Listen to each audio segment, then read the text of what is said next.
ورحمۃ اللہ وبرکاتہ۔ ان الحمد للہ نحمده ونستعینه ونستغفره ونعوذ بالله من شرور انفسنا ومن سیئات اعمالنا، من يهده الله فلا مضل له ومن يضلل فلا هادي له، واشهد ان لا اله الا الله وحده لا شريك له، واشهد ان محمدا عبده ورسوله۔ يا ايها الذين امنوا اتقوا الله حق تقاته ولا تموتن الا وانتم مسلمون۔ يا ايها الناس اتقوا ربكم الذي خلقكم من نفس واحدة وخلق منها زوجها وبث منهما رجالا كثيرا ونساء، واتقوا الله الذي تساءلون به والأرحام إن الله كان عليكم رقيبا۔ يا أيها الذين آمنوا اتقوا الله وقولوا قولا سديدا يصلح لكم أعمالكم ويغفر لكم ذنوبكم، ومن يطع الله ورسوله فقد فاز فوزا عظيما۔ أما بعد فإن خير الحديث كتاب الله، وخير الهدي هدي محمد صلى الله عليه وسلم، وشر الأمور محدثاتها، وكل محدثة بدعة، وكل بدعة ضلالة، وكل ضلالة في النار۔ أعوذ بالله من الشيطان الرجيم، بسم الله الرحمن الرحيم۔ إن الله لا يغير ما بقوم حتى يغيروا ما بأنفسهم، وإذا أراد الله بقوم سوءا فلا مرد له، وما لهم من دونه من وال۔ سبحانك لا علم لنا إلا ما علمتنا إنك أنت العليم الحكيم۔ رب اشرح لي صدري ويسر لي أمري واحلل عقدة من لساني يفقهوا قولي، رب زدني علما، اللهم رب زدني علما۔ ہر قسم کی حمد و ثنا، کبریائی و بڑائی اس ذات پاک کے لیے جو تنے تنہا پوری کائنات کا خالق و مالک، رازق، مربی و پالنہار ہے۔ اسی احکم الحاکمین سے دعا کرتے ہیں کہ رب العالمین قیامت کے صبح تک بے شمار درود و سلام کے پھول برسا تمام نبیوں پر، بالخصوص ہم سب کے پیارے نبی محسن انسانیت رحمت للعالمین احمد مصطفیٰ محمد مصطفیٰ پر صلی اللہ علیہ وسلم۔ معزز حاضرین مجلس، بزرگوں، نوجوان ساتھیوں، پردہ نشین اسلامی ماں اور بہنوں، اللہ رب العالمین کی توفیق سے آپ لوگوں کے سامنے آج مجھے کچھ کہنے کا موقع ملا، اور آپ تمام لوگوں کو اللہ رب العالمین ہی کی توفیق شامل حال رہی کہ آپ تمامی حضرات اس دینی مجلس میں حاضر ہیں، کیونکہ اللہ کی توفیق کے بغیر کچھ نہیں ہوتا۔ رب العالمین سے دعا ہے رب العالمین مجھے حق بات کہنے کی اور آپ تمامی حضرات کو سننے کی، اور ہم سب کو کہنے اور سننے سے کہیں زیادہ عمل کرنے کی توفیق عطا فرمائے۔ آمین۔ حاضرین مجلس، جو عنوان ہے، جس موضوع پر مجھے خطاب کرنا ہے، وہ دور حاضر میں دور حاضر اور ہماری ذمہ داری، یا حالات حاضرہ اور ہماری ذمہ داری۔ تو پوری دنیا میں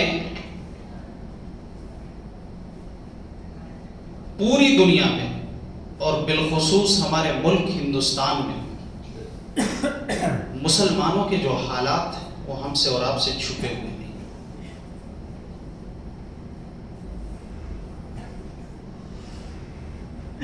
خونی سیاست اور اسلام کی سب سے بڑی دشمن ہمارے اس ملک کی میڈیا نے اس طرح نفرت پھیلایا کہ آج ٹرین میں سفر کرتے ہوئے بھی مسلمان محفوظ نہیں. جس کی ذمہ داری، جس کی ڈیوٹی ہے حفاظت کرنے کی عوام کی، وہ خود گولیوں سے تار تار کر دیتا ہے، چھلنی کر دیتا ہے مسلمان. میرے بھائیوں، یہ وقت امت کے زوال کا وقت ہے. یہ وقت جو چل رہا ہے امت کے پستی کا وقت ہے. ہر طرف پوری دنیا میں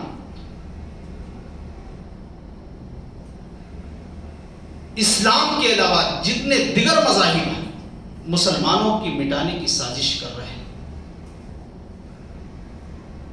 ہماری اور آپ کی نظر ہے کہ نہیں ہے، یہ آپ کی ذمہ داری ہے کہ مسلمانوں کو کس طرح مٹایا جائے. اور آپ جان لیجیے کہ سب سے سستا خون اگر کسی کا ہے تو مسلمان کا اس وقت. سب سے سستی عزت کسی کی ہے تو مسلمان کی. جانوروں کے تو حقوق کی باتیں ہو رہی لیکن مسلمانوں کے جان و مال کے حقوق کی کوئی بات نہیں ہو رہی ہمارے ملک کے اندر. مسلمان کا خون بہ رہا ہے، کسی کے اوپر کوئی فرق نہیں پڑ رہا ہے. مسلمان کی عزت لٹ رہی ہے، مسلمانوں کے گھروں کو جلایا جا رہا ہے. وہی لوگ پتھر پھینکتے ہیں، وہی لوگ دنگا کرتے ہیں، وہی لوگ دہشت گردی کرتے ہیں. اور جب گھروں اور مکانوں کو گرانے کی بات آتی ہے تو مسلمانوں کو گرا دیا جاتا ہے، برباد کر دیا جاتا ہے، ان کے گھروں کو گرا دیا جاتا ہے اور ان کو مجبور کر دیا جاتا ہے جنگلوں اور پہاڑوں پر بسیرا کرنے کے لیے.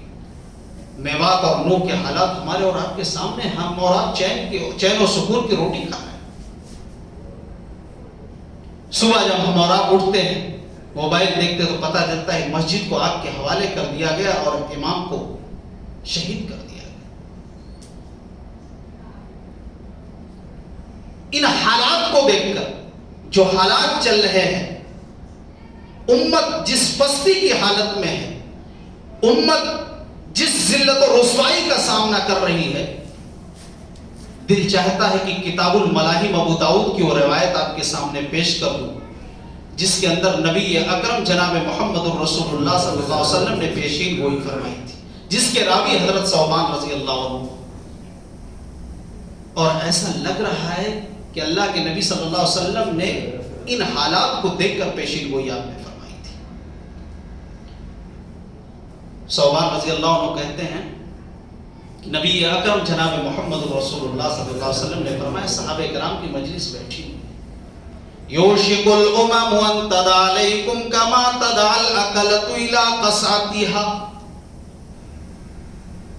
کہا ہے مسلمانوں زمانہ تم سے قریب ہے، بہت ہی قریب ہے کہ ساری قومیں تم پر ٹوٹ پڑیں گی جیسے بھوکے لوگ دسترخوان پر کھانے کے لیے ٹوٹ پڑتے ہیں. صحابہ نے عرض کیا قال ومن قلۃ نحن یومئذ، اے اللہ کے رسول کیا ہم تعداد میں بہت کم ہوں گے؟ کیا ہماری تعداد بہت کم ہوگی؟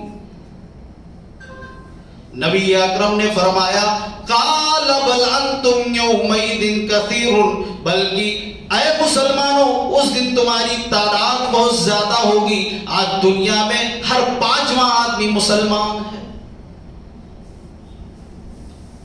لیکن نبی اکرم جناب محمد الرسول اللہ صلی اللہ علیہ وسلم نے کہا اے مسلمانوں تمہاری تعداد تو اس وقت بہت زیادہ ہوگی لیکن تمہاری حیثیت کیا ہوگی، تمہاری ویلو کیا ہوگی، تمہاری اوقات کیا ہوگی سماج اور معاشرے کے اندر. آپ نے فرمایا وَلَٰكِنَّكُمْ غُصَاءٌ كَغُصَاءِ السَّيْلِ، سمندر میں جو تنکے پڑے ہوتے ہیں، سمندر میں جو تنکے پڑے ہوتے ہیں، سمندر کی موجیں، سمندر کی لہریں آتی ہیں، اس کو بہا لے جاتی ہیں، ویسے ساری قومیں تم کو جہاں جائیں گی وہاں بہا لے جائیں گی۔ جس طرح سمندر میں پڑے ہوئے تنکے کی کوئی حیثیت نہیں ہے، اے مسلمانوں تمہاری بھی کوئی حیثیت نہیں ہوگی۔ وَلَيَنزِعَنَّ اللَّهُ مِن صُدُورِ عَدُوِّكُمُ الْمَحَابَّةَ مِنكُمْ، اور اللہ تبارک و تعالی دشمنوں کے دلوں سے تمہارا رعب و دبدبا نکال دیں گے۔ دشمن تم سے ڈریں گے نہیں، خوف کھائیں گے نہیں، جس طرح چاہیں گے تمہیں ماریں گے، تمہارا خون بہائیں۔ آج ہمارا دشمن ہم سے کوئی خوف نہیں کھا رہا۔ وَلَا يَقْذِفَنَّ اللَّهُ فِي قُلُوبِكُمُ الْوَهْنَ، اور اے مسلمانوں اللہ تبارک و تعالیٰ تمہارے دلوں کے اندر وہن نام کی ایک بیماری پیدا کر دیں گے۔ صحابہ نے کہا اے اللہ کے رسول یہ وہن نام کی بیماری کیا ہے؟ اے اللہ کے نبی آپ اس کی وضاحت کر دیجئے۔ نبی اکرم جناب محمد الرسول اللہ صلی اللہ علیہ وسلم نے فرمایا حب الدنیا وکراہیت الموت، دنیا تمہیں بہت زیادہ محبوب ہو جائے گی، مسلمان ہونے کے باوجود تمہاری توجہ ساری کی ساری دنیا پر ہو جائے گی، تمہیں دنیا محبوب ہو جائے گی، حی علی الصلاۃ حی علی الفلاح کی آواز آئے گی، تمہیں کوئی فرق نہیں پڑے گا، اللہ اکبر کی صدا بلند ہوگی، تم کاروبار میں لگے رہو گے کہ صرف دنیا حاصل ہو جائے، تمہیں دنیا بہت زیادہ محبوب ہو جائے گی۔ وَكَرَاهِيَةُ الْمَوْتِ، اور مومن ہونے کے باوجود تم موت سے نفرت کرنے لگو گے۔ جب حالات یہ پیدا ہو جائیں گے تب ذلت و رسوائی تمہارے سامنے ہوگی۔ حدیث پاک کا ترجمہ دیکھیے، ایسا لگ رہا ہے کہ نبی اکرم جناب محمد رسول اللہ صلی اللہ علیہ وسلم نے ان حالات کو دیکھ کر آپ نے ارشاد فرمایا آج دنیا ہمیں محبوب ہے، مسجدیں ویران ہیں، خالی ہیں نمازیوں سے، مسلمانوں سے، پوری دنیا کے اندر 5% مسلمان صرف نمازی ہیں، 5 وقت۔ کہاں گئے ہو 95% مسلمان؟ کیا وہ مسلمان نہیں ہیں؟ کیا انہوں نے نبی کا کلمہ نہیں پڑھا؟ ہر آدمی کو صرف دولت دولت آنی چاہیے، کسی بھی طریقے سے آنی چاہیے۔ دنیا ہمیں اتنا زیادہ محبوب ہے۔ تو اللہ کے نبی صلی اللہ علیہ وسلم کے ارشاد گرامی جو ہے وہ ہمارے اور آپ کے سامنے ہے۔ میرے بھائیوں، اللہ تبارک و تعالیٰ نے اس امت کو خیر امت کہا، کنتم خیر امت اخرجت للناس، کہ تم سب سے بہترین امت ہو۔ تمہیں پیدا اسی لیے کیا گیا، تم نیکیوں کا حکم دیتے ہو، برائیوں سے روکتے ہو، تمہارا ایمان ایک اللہ پر ہوتا ہے۔ تم سب سے بہترین امت ہو۔ آج جس کو سب سے بہترین امت کہا گیا، جس کو خیر امت کہا گیا، آخر امت مسلمہ ذلیل و رسوا کیوں ہے؟ نبی کا کلمہ پڑھنے والے ذلت و رسوائی کا سامنا کیوں کر رہے ہیں؟ اس سوال کا جواب خطبہ مسنونہ کے بعد جو آیت کریمہ سورہ رات کی پڑھی گئی اس میں مل جائے گا۔ اللہ نے پوری قوموں کے عروج و زوال کو بیان کر دیا گیا، قوموں کے حالات کو بیان کر دیا اللہ نے۔ ان اللہ لا یغیر ما بقوم حتی یغیروا ما بانفسہم، اللہ تبارک و تعالیٰ کسی قوم کی حالت کو اس وقت تک نہیں بدلتا جب تک کہ وہ اپنی حالت کو خود نہ بدل لے۔ اللہ کا یہ قانون نہ ہے، اللہ تبارک و تعالیٰ کسی کو دولت دے کر دولت اس وقت تک چھینتا نہیں جب تک کہ دولت والے کے اندر غرور نہ آ جائے، تکبر نہ آ جائے، فخر نہ آ جائے۔ اللہ رب العالمین کا یہ قانون نہ ہے، کسی کو عزت دے کر عزت چھینتا نہیں جب تک کہ عزت والا خود اپنی عزت کا دشمن نہ ہو جائے۔ اللہ رب العالمین کا یہ قانون نہ ہے کہ کسی قوم کو عروج سے زوال پر اس وقت تک نہیں لاتا جب تک کہ وہ قوم اپنے اخلاقی اعتبار سے گر نہ جائے، اپنے دینی اعتبار سے گر نہ جائے، اپنے شرعی اعتبار سے گر نہ جائے۔ میرے بھائیوں، ہم بدلے، ہمارا کلچر بدلا، ہماری تہذیب بدلی، ہم دین سے دور ہوئے، ہم اخلاقی اعتبار سے گر گئے، ہم دینی اعتبار سے گر گئے، ہم شرعی اعتبار سے گر گئے۔ ہم اور آپ اپنی زندگی کا محاسبہ کریں، اللہ نے حالات کو بھی بدل دیا۔ وَإِذَا أَرَادَ اللَّهُ بِقَوْمٍ سُوءًا فَلَا مَرَدَّ لَهُ، اور اے مسلمانوں، اے ایمان والو، جب اللہ تبارک و تعالیٰ کسی قوم کو ذلیل کرنا چاہے، رسوا کرنا چاہے، برباد کرنا چاہے، تو اسے پھیرنے والا بھی کوئی اور نہیں ہے۔ وَإِذَا أَرَادَ اللَّهُ بِقَوْمٍ سُوءًا فَلَا مَرَدَّ لَهُ وَمَا لَهُم مِّن دُونِهِ مِن وَالٍ۔ اور جب کسی قوم پر تباہی آ جائے، بربادی آ جائے، ذلت و رسوائی چھا جائے، تو اسے پھیرنے والی بھی ذات اللہ کے علاوہ کوئی اور نہیں ہے۔ اللہ نے ساری قوموں کی حالت کو بیان کر دیا کہ قوموں کا عروج کب آتا ہے، قوموں کا زوال کب آتا ہے۔ ہم اور آپ اپنا محاسبہ کریں۔ اور ایک بات آپ کو بتاؤں، حدیث پاک جب پڑھی گئی، اللہ کے نبی صلی اللہ علیہ وسلم نے جب فرمایا کہ ساری قومیں تم پر ٹوٹ پڑے گی، جیسے بھوکے لوگ دسترخوان پر ٹوٹ پڑتے ہیں، تو صحابہ کے دل میں خیال ہے، کہا اللہ کے نبی کیا تعداد میں کم ہوں گے ہم؟ نبی نے کہا نہیں، بہت زیادہ ہو گئے۔ اگر ایمان کمزور ہے تو تعداد سے کچھ نہیں ہوتا، اگر ایمان کمزور ہے تو تعداد سے کچھ نہیں ہوتا ہے۔ اشارتاً غزوہ حنین کا واقعہ یاد کر لیجیے۔ غزوہ حنین ایک ایسا غزوہ جس میں 12,000 سے بھی زیادہ لشکر غزوے میں، صحابہ کے دل میں صرف اتنا خیال آیا کہ بس فتح ہماری پکی، اللہ کی مدد نہیں مانگی، فتح ہماری یقینی ہے، ہم تو اس بار جنگ فتح کر لیں گے۔ صرف اتنی بات ہے، ایمان میں تھوڑی سی لچک آئی، اللہ نے انہیں بھی معاف نہیں کیا۔ بنو حوازن کے تیر اندازوں نے جب تیر برسانا شروع کیا ہے، 12,000 کی لشکر صحابہ کرام رضوان اللہ علیہ مجمعین کی جو تھی وہ بکھر گئی، 100 سے زیادہ صرف صحابہ بچے۔ نبی اکرم جناب محمد رسول اللہ صلی اللہ علیہ وسلم سامنے آئے، آپ نے جنگ کا مورچہ تھاما، آپ نے کہا میرے صحابہ، میرے ساتھیوں کہاں جا رہے ہو؟ انا النبی لا کذب، میں جھوٹا نبی نہیں ہوں، میں سچا پیغمبر ہوں، میں عبد المطلب کا بیٹا ہوں، کہاں جا رہے ہو؟ تمہارا نبی ادھر کھڑا ہوا ہے، کہاں جا رہے ہو؟ پیٹھ پھیر کر۔ غزوہ حنین کے علاوہ ایسا کوئی موقع نہیں آیا کہ صحابہ بکھر اس طرح تیروں کی بارش ہونے لگی۔ اللہ تبارک و تعالیٰ نے اس کا تذکرہ کیا، لَقَدْ نَصَرَكُمُ اللَّهُ فِي مَوَاطِنَ كَثِيرَةٍ وَيَوْمَ حُنَيْنٍ۔ اللہ نے بہت سے موقعوں پر، بہت سے جنگوں پر، بہت سے جنگوں میں، بہت سے غزوے میں، بہت سے موقعوں پر تمہاری مدد فرمائی۔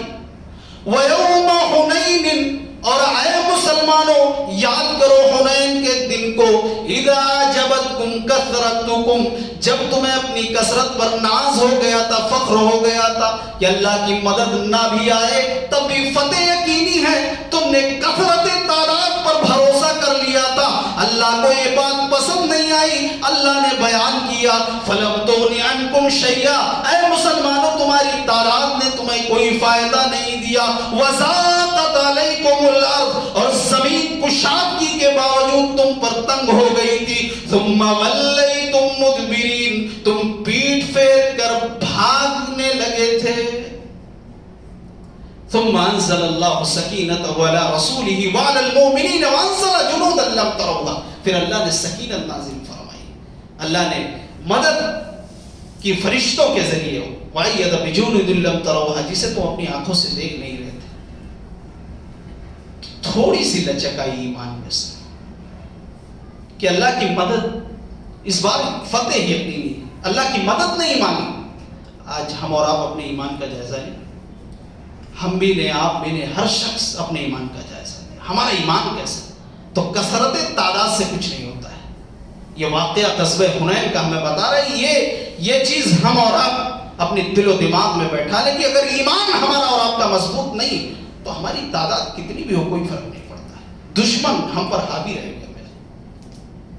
تو حالات آپ کے سامنے ہیں، حالات کے پیش نظر چند باتیں بھی آپ کے سامنے ہوئی، حدیث پاک اور قرآن کی آیت کریمہ پیش کر دی کہ حالات آخر ایسا کیوں ہے، آخر یہ امت ذلیل و رسوا کیوں ہے۔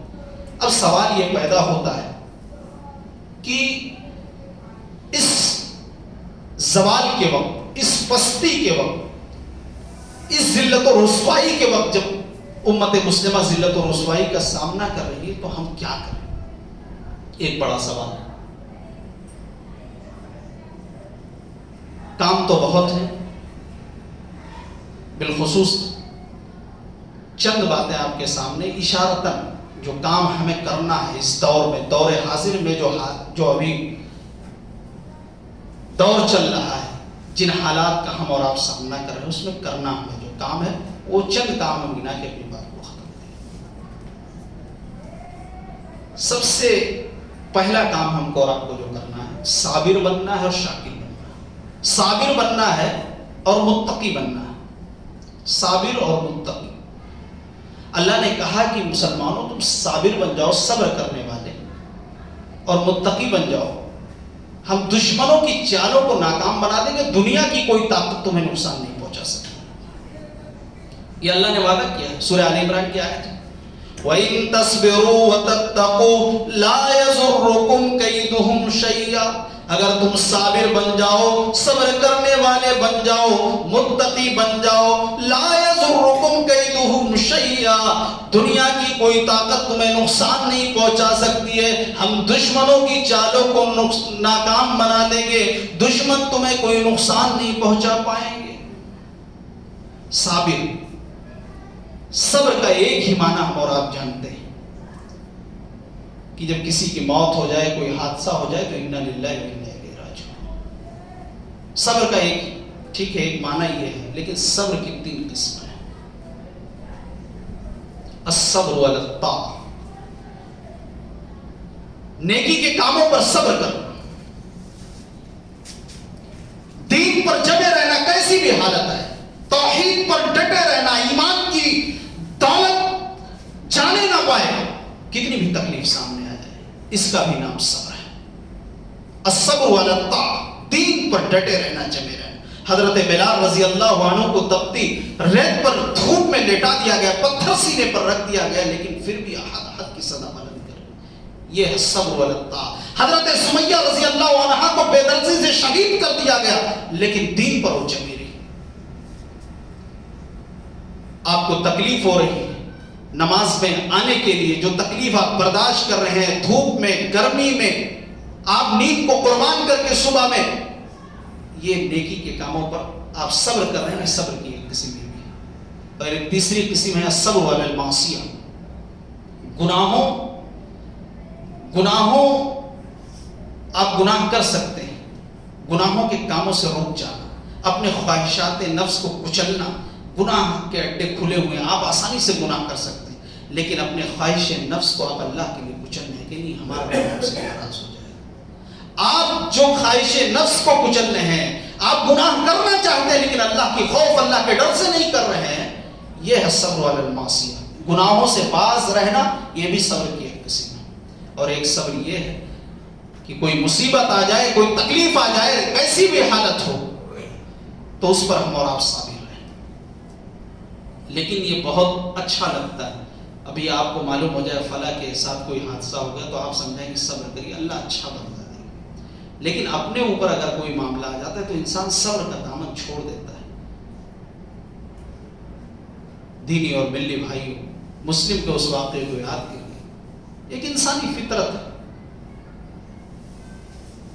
اللہ کے نبی صلی اللہ علیہ وسلم کا گزر ہوا، ایک عورت اپنے نوجوان بچے کے قبر کے پاس بیٹھی رو رہی ہے۔ وہ ایمان تو لائی تھی اس نے، لیکن جناب محمد الرسول اللہ صلی اللہ علیہ وسلم کو اس نے دیکھا نہیں تھا۔